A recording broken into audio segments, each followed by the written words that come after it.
Hi ಎಲ್ರಿಗೂ ನಮಸ್ಕಾರ. ರೀಸೆಂಟಾಗಿ ಮೈಸೂರಿಗೆ ಹೋಗಿದ್ದೆ. ಸೊ ಅಮ್ಮನವರ ದರ್ಶನದಿಂದ ಮೈಂಡ್ ರಿಲ್ಯಾಕ್ಸ್ ಆಯಿತು ಅಂತಲೇ ಹೇಳ್ಬೋದು. ಹಾಗೆ ನಾನು ಹೇಳೋಕೆ ಹೊರಟಿರೋದು ಈ ಡ್ರೆಸ್ ಬಗ್ಗೆ. ಈ ಡ್ರೆಸ್ ನಾನು ಆನ್ಲೈನಲ್ಲಿ ತೊಗೊಂಡೆ ಆ್ಯಂಡ್ ಕಾಟನ್ ಆಗಿದೆ. ತುಂಬ ಅಂದರೆ ತುಂಬ ಚೆನ್ನಾಗಿದೆ ಅಂತಲೇ ಹೇಳ್ಬೋದು. ಈ ಡ್ರೆಸ್ ಲಿಂಕ್ ನಿಮಗೆ ಸ್ಕ್ರೀನ್ ಮೇಲೆ ಕಾಣುತ್ತೆ. ಡ್ರೆಸ್ ಫೋಟೋ ಕಾಣುತ್ತೆ, ಅಲ್ಲಿ ಕ್ಲಿಕ್ ಮಾಡಿ ನೀವು ಬೈ ಮಾಡ್ಬೋದು. ಆ್ಯಂಡ್ ನನಗೆ ಈ ಥರ ಫ್ರೀ ಆಗಿರೋ ಡ್ರೆಸ್ಗಳಂದರೆ ತುಂಬ ಇಷ್ಟ. ಅದರಲ್ಲೂ ಈ ರೀತಿಯಾಗಿ ಹೊರಗಡೆ ವೇರ್ ಮಾಡೋದಕ್ಕೆ ಕಂಫರ್ಟಬಲ್ ಆಗಿರುತ್ತೆ ಅಂತಲೇ ಹೇಳ್ಬೋದು. ಆ್ಯಂಡ್ ನಾನು ಮಾಡ್ತಾ ಇರುವಂತಹ ಈ ಡ್ರೆಸ್ ವಿಡಿಯೋಗಳು ಯಾವುದೇ ರೀತಿಯಾದಂತಹ ಕೊಲಾಬ್ರೇಷನ್ ಅಲ್ಲ. ಸೊ ಇವಾಗ ನಾವು ಫ್ಲಿಪ್ಕಾರ್ಟ್ ಆ್ಯಂಡ್ ಮಿಂತ್ರಾದಲ್ಲಿ ತೊಗೊಂಡಿರುವಂತಹ ಡ್ರೆಸ್ಗಳನ್ನ ನೀವು ಹೆಂಗೆ ಅಲ್ಲಿ ರಿವ್ಯೂ ನೋಡಿ ತೊಗೊಳ್ತೀರೋ ಹಾಗೆ ಇದು ನನ್ನ ಕಡೆಯಿಂದ ಒಂದು ರಿವ್ಯೂ ಅಂದ್ಕೊಳ್ಳಿ. ಸೊ ರಿವ್ಯೂ ಅಂದರೆ ಓನ್ಲಿ ವರ್ಡ್ಸಲ್ಲಿರುತ್ತೆ.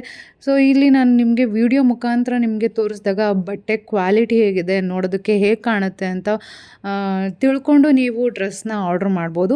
ಆ್ಯಂಡ್ ನನಗಿಷ್ಟ ಆಗಿರೋದು ನಿಮ್ಗೆ ಇಷ್ಟ ಆಗಿರಬೇಕು ಅಂತಲೇ ಏನಿಲ್ಲ. ನಿಮ್ಗೆ ಇಷ್ಟ ಆಗಿಲ್ಲ ಅಂದರೆ ರಿಟರ್ನ್ ಆಪ್ಷನ್ ಇರುತ್ತೆ. ಸೊ ನೀವು ರಿಟರ್ನ್ ಕೂಡ ಮಾಡ್ಬೋದು. ಸೊ ಇದರಿಂದ ನೀವು ಕಳ್ಕೊಳ್ಳೋ ಅಂಥದ್ದು ಏನೂ ಇಲ್ಲ ಅಂತ ಹೇಳ್ತಾ, ಐ ಥಿಂಕ್ ಈ ವಿಡಿಯೋ ನಿಮ್ಗೆ ಇಷ್ಟ ಆಗಿರುತ್ತೆ ಅಂದ್ಕೊಳ್ತೀನಿ. ಆ್ಯಂಡ್ ಇಷ್ಟ ಆದರೆ ಕಮೆಂಟ್ ಮಾಡಿ.